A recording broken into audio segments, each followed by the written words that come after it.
NDOT had several plows out on the interstate earlier today, but it's only the second time they've had to go out all winter. The first time more than a month ago when we got our only significant snowfall of the season.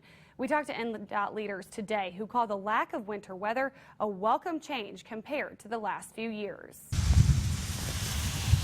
It may feel more like winter out there today, but this month has been a different story. Well, sometimes it feels a little more like June than it does December. With just 0.2 inches of snow this month, we're currently tied for the second least snowy December ever. Last year wasn't much more than that, but we saw nearly 10 inches of snow in December 2013. NDOT says the difference means very little overtime for plow drivers and plenty of salt in stock. We have had a very quiet winter thus far, meaning our drivers can be home with their families through the holidays and enjoying some of that time that usually each winter they're kind of in the plow truck for hours at a time. Less time plowing also means more time for drivers to prepare for potentially long days ahead.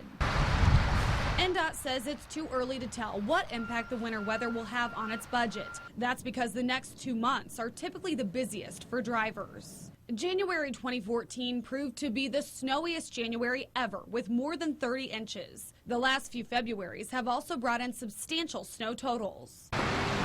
And the plows are running and ready for that winter weather whenever it decides to show up.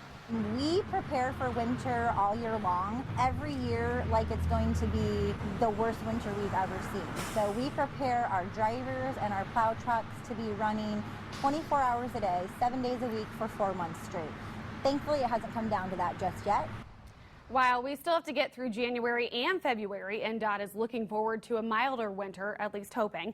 Last year, it went through 60,000 tons of salt and put in 58,000 labor hours.